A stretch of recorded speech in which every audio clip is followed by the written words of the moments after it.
Comment gérer nos stocks dans Monday, ça va être le sujet de cette vidéo. Mon but, ça va être de vous présenter un écosystème complet et après on va réfléchir ensemble à l'architecture qui a été mise en place et on va mettre en place plus ou moins un peu plus petit la même version ensemble de l'écosystème qu'on a mis en place. Du coup, je vous présente ce qu'on a mis en place. C'est un écosystème très simple, ces items ne servent à rien. Où nous allons pouvoir créer par exemple une nouvelle référence produit, référence 10. Mettre un prix unitaire, par exemple de 500, et un seuil d'alerte, par exemple à 1000. C'est-à-dire que si j'ai moins de 1000 items dans mon stock, et ben ça se met en rouge automatiquement, et on voit que ça marche. J'ai créé une nouvelle référence, mais je n'ai pas de stock, il y a un problème.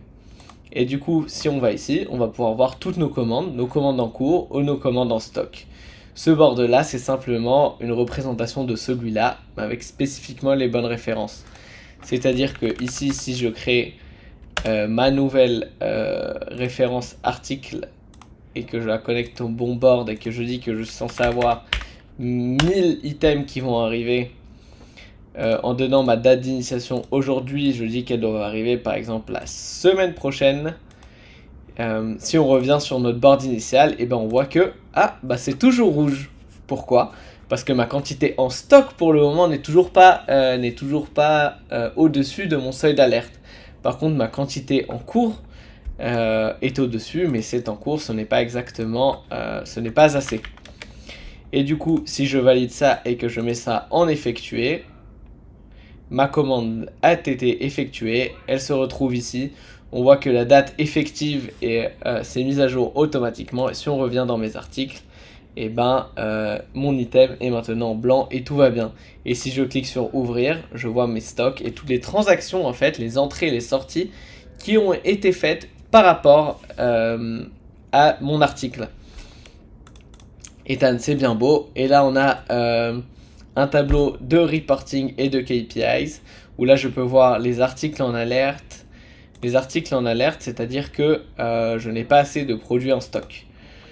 Du coup, je vais pouvoir avoir une overview directement. Je vais juste manipuler l'information pour vous montrer ça. Hop, on a 900. Si je vais dans mon tableau de bord, ma vue globale, et je vois mes articles en alerte et je peux voir aussi mes commandes en retard. C'est-à-dire que si j'ai une commande, du coup, je vais la remonter, celle-ci. Et je vais dire qu'elle était censée arriver la semaine dernière, du coup on est en retard. On voit que déjà qu'elle se colorie en rouge automatiquement, mais qu'aussi dans notre tableau de bord, dans nos commandes en retard, on voit que c'est rouge automatiquement. Et on retrouve ici, du coup on peut avoir une vue directement. On peut aussi avoir des KPI par article, où là par exemple c'est pour un autre produit RF8, où je peux voir combien on en consomme chaque semaine. Bon là on a spécifiquement cette semaine, on a seulement cette semaine, on n'a pas assez de dates. Mes ordres en cours, mon stock actuel, le stock prévisionnel à la fin du mois et le stock minimum. Du coup, on peut avoir une gestion totale de notre stock à l'intérieur de Monday. Ethan, comment on peut faire ça chez nous? J'aimerais bien voir ça. Et faisons ça ensemble maintenant. On va aller directement dans mon compte Monday. Stock Management. Alors, et je vais créer un autre écosystème. Voilà, comme ça on en a un autre. Alors, si vous avez bien remarqué, j'ai fait tout ce qu'il y a dans les best practices Monday, c'est-à-dire ne pas avoir plein de boards. Je vois des gens quand ils gèrent leur stock, ils créent par exemple un board par produit ou ce genre de choses et un board par transaction ou par commande par produit. Et ça, c'est une grande erreur. Et on va ici minimiser tout ça parce qu'on ne peut pas connecter plus de 20 boards sur un plan pro et plus de 60 boards sur un plan entreprise. Et arriver à 60 références, ça arrive très rapidement. Du coup, on va gérer tous nos articles dans un board et toutes nos transactions dans un board. Comment on fait ça ? On va simplement créer un board qui s'appelle article. Et je vais en créer un autre qui s'appelle transaction.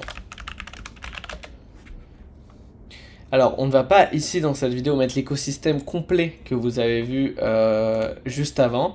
Si d'ailleurs ça vous intéresse d'avoir cet écosystème chez vous, je vous laisse nous contacter directement en description. Ici, on va juste faire une version un peu plus petite et simple, mais qui marche aussi tout aussi bien. Du coup, on va dans article, on va nettoyer comme d'habitude tout ce qui ne sert à rien. Je veux qu'on se retrouve seulement avec l'item. Parfait. Cette vidéo sera un peu plus longue que d'habitude. Je pense qu'elle prendra une dizaine de minutes, voire une vingtaine de minutes. Mais je pense que ça vaut le coup pour les gens qui gèrent leur stock. Alors, ici, je vais appeler ça transaction. Et ici, on va renommer ça en articles. Parfait. Alors, première chose à faire, c'est connecter nos boards. Je crois que ma dernière vidéo est à ce sujet-là. Du coup, on clique sur Connect. Select. On choisit notre board de transaction et on dit créer une connexion, two-way connexion. Je pense qu'en français, c'est une connexion bidirectionnelle. Et voilà, ça c'est fait. On va voir dans le board transaction qu'il y a bien une nouvelle colonne. C'est fait. Moi, j'aime bien la renommer simplement article. Alors, c'est parfait. Alors, je pense que sur mon board de transaction, j'aimerais bien avoir la quantité, c'est-à-dire, oui, la quantité simplement de, des produits utilisés. 200, 300, parfait. Et du coup, imaginons qu'on sorte des produits, ça fera moins 400, bien évidemment. On va ici dans paramètres et changer la terminologie. Et je vais appeler ça ref, en tant que ref produit. Parfait. Alors, une manipulation que j'aime bien, je ne sais pas si vous avez vu dans l'autre écosystème que j'ai mis en place. Dès qu'on clique ici, on voit directement notre transaction. Alors, comment faire ça? On va cliquer ici sur le petit plus, Add View. Et on clique sur Item Card. On delete pour qu'on ait une vue en fait clean. Et on fait ajouter un widget, board connecté.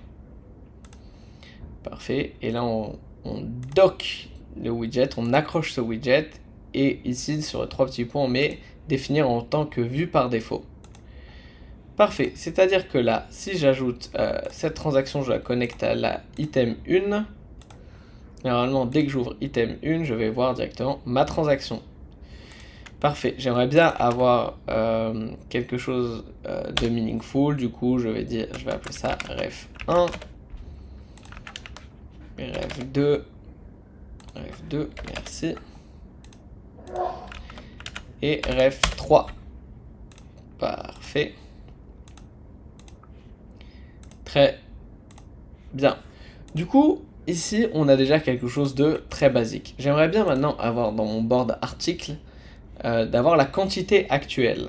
Du coup, pour faire ça, la quantité actuelle de produits que j'ai dans mon stock. Pour faire ça, on va ajouter la colonne. On va écrire miroir, ou mirror ou miroir, j'imagine en français. Connecté à transaction. Et ici, on va sélectionner la colonne quantité. Et du coup, ici, quantité. Parfait. Et du coup, ici, j'ai mes références et j'ai la quantité actuelle. C'est-à-dire que ici, du coup, d'ailleurs, ça, je vais le renommer en ref 1. Si ici, j'ai une autre transaction ref 1, mais que... Parfait. Mais que j'ai sorti 200 de mon stock, et ben, on voit directement, normalement, tout en haut, moins 100. Et là, je vois que j'ai créé une autre transaction automatiquement, 500. Parfait. Du coup, là, déjà, on a un système, bien évidemment, très basique de gestion de stock, mais qui marche très bien.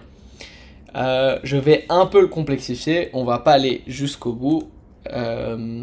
Mais du coup, je pense que ça peut être judicieux d'ajouter une date de création. Et dire que quand une item est créée... Ah oui, pardon, dans les automatisations, du coup j'ai une vidéo à ce sujet-là. On va cliquer ici sur automatisation, automate, board automation, add automation, et dire quand une item est créée, change la date, set date, à aujourd'hui, date de création.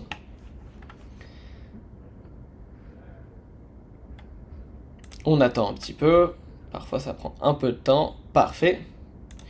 Maintenant, normalement, si je vais dans mes articles et que je crée une nouvelle date, une nouvelle ref 1, automatiquement, ma date de création se met à jour. Et ici, je vais pouvoir mettre par exemple la quantité. Parfait.